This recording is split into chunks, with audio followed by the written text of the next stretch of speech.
din ang ano eh, ganun din ang resulta eh. Ang suma total, hindi rin naman nila mailalaban na tanggalin ang Vice President.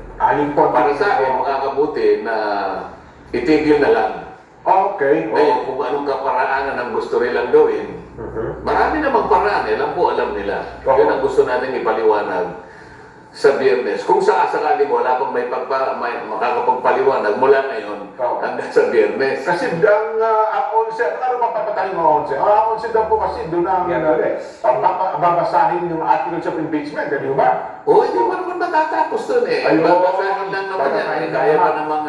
Kaya pa namang panagutan na, itigilan na. Pagkatapos nating marinig, itigilan natin ito. Okay. Sa kadahilan ng ito, at saka ito. Mga ganun lang naman eh. Oo. Di ba? So, kasi, tingnan mo, hanggang June 30 na lang ang 19th Congress. oo. At yung pagitan niyang dalawang yan, yung, ano ba yun? Ano ba yung noon? Tanghalin, sa tanghalin tapat. Opo. Ang pagsasara ng 19th Congress at yun naman ang pagsisimula ng 20th Congress. Opo. Nandun yung usapin eh. Ayun. Nandun yung usapin. Oo. Ngayon, hindi naman nila pwedeng basta-basta na lang itawid na gano'n. Kinakailangan ipaliwanag bakit hindi pwedeng itawid. Opo. At kapag itinawid mo, ano ang mangyayari? May mga pinalutang na idea, 19 days bago daw po mga talaga, baka kaya matapos, Sen.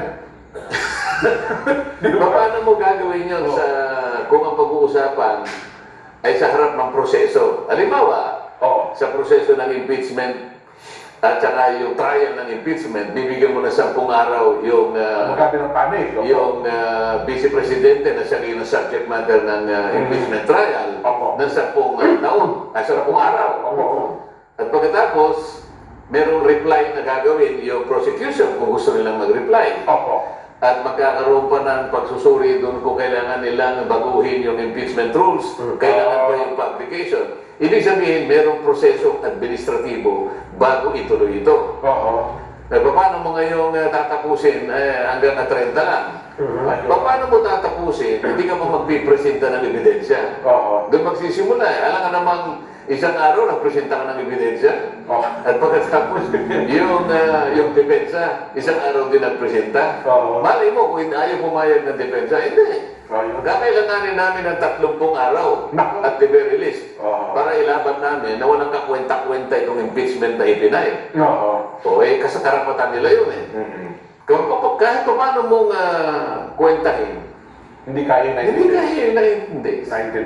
So, ang patikim natin ngayon, kung itong impeachment ay matuloy, sa inyo pong pananaw, Sir? Mas makakabuti sa ating pamahalaan, makakabuti sa ating bansa, lalong-lalo na sa mamamayang Pilipino. Kasi nakaharap tayo sa napakalaking problema ng ating bansa, pang-ekonomiya, pang-politika, at pagkatapos hati-hati na naman tayo. Kaya kung ito'y maisasantakin natin sa lalong madaling panahon, mas makakabuti po sa ating bansa sa kanyang pangkalahatan. Ayan. Maganda. Abangan natin sa Friday yan. Sir, ano ha?